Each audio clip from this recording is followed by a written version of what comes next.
Hi, everybody. This is George Veter, Veter Financial Group, giving you an update here in October. We're a lot of exciting things going on. We're in the middle of an earnings season. We have the election in less than 2 weeks. We have this period of time that's very bullish for the market traditionally, with a little bit of angst because of the political cycle. And we have clients thinking a lot of things. So I want to just dive right in and tell you what I'm thinking right now.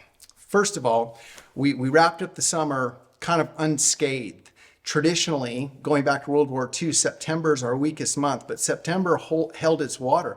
We sold a little bit at the beginning of the month and then it came back. Same thing in August. We sold the first week and then it came back. So the markets had a lot of resiliency. People don't want to divest themselves of the U.S. economy and stocks. Now, it's really paid off to be diversified. Small caps have rallied. Emerging markets with China's stimulus announcement have rallied.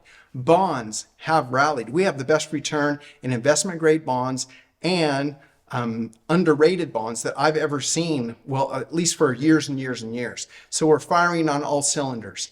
Now, I want to diffuse one thought that a lot of people are having right now. I get this mostly every day. At least one client will say, George, the market's at a relative high. We have the Dow here, at 42,000 change. We're almost at the high. Wouldn't this be a good time to take some money off the table? And my answer to that is, I don't know.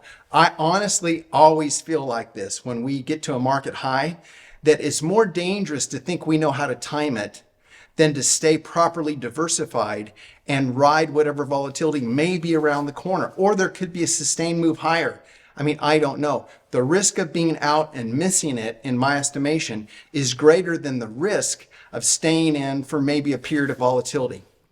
Now, historically, speaking about the election, the market loves the election when the election's over. We went higher with Biden at the end of the election. We went higher with Trump. We went higher with Obama. We went higher with Bush. Typically, the market celebrates clarity and when the uncertainty is lifted. So the next couple of weeks, I don't know. There might be some movement in the market, with people wringing their hands around the election outcome. But I do know once we know who the president is, regardless of who it is, traditionally, if we continue the cycle, the market will go up. And then we're in our best time of year for stocks, aren't we? Going back to World War II, December is our very best year because of the holiday spending season. And November's the second best month.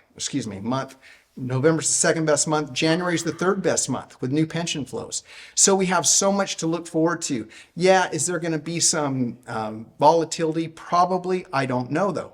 We expected it this summer. We didn't get it. There's just no way to know.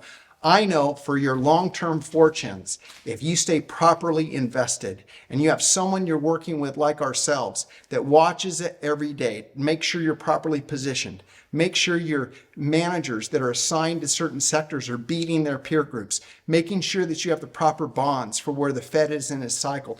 All those things, making sure that you're rebalanced when you need to be rebalanced. If you have someone in partnership doing that with you, any little volatility moment is just an opportunity to add some money. That's what it's been since the beginning of time, right?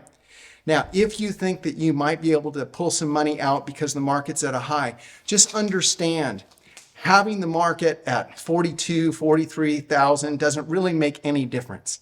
It means the economy's on an expansion mode. In fact, I was telling somebody yesterday, your bank, your money in the bank is at an all-time high today, right? If you're earning even 2% interest, there's more today than there was yesterday. That doesn't mean anything. That doesn't mean the bank is a great investment or you should take your money out of the bank. So don't worry about the point averages. They take care of themselves. It was less than a year ago, we were in the low 30s on the Dow, and now we're in the 40s. And someday we'll be in the hundreds. It really doesn't matter. I remember when the NASDAQ was a few thousand points, and now the NASDAQ is doing what it's doing. The S&P is threatening 6,000. I remember when the S&P was at 2,000 points. The point average doesn't matter. Expansion and proper PE multiple expansion as the market improves and as the economy grows is what has always made us the most money as investors if we're properly positioned, and you are. The last thing I just want to mention is that we need to not worry so much. History has told us that our worst fears are rarely ever realized. It's probably never as good as we think it is or ever as bad as we think it is. It's somewhere in the middle. That's kind of the way life works. So we take advantage of growth opportunities when things get tough. And we celebrate when we have these victories of high values and good moments in our life. So we're rounding the corner to Thanksgiving. Let's make sure that we count our blessings. We inventory them. We say prayers of thanks for them. And we take time to appreciate all the good things going on in this world and in our economy and in the global society. It's absolutely a wonderful time to be alive. So I'm grateful for you. I'll talk to you again after Thanksgiving. Just want to wish you my best for the holidays. Want to encourage you to hang in there, even if you have fearful thoughts. Know that our economy and our country has survived crazy administrations. If we have to survive another one, no matter what side you're on, just know that's not determining your fortunes. It's your decisions that determine your fortunes, and we'll help you make good ones. God bless you. Talk to you next month.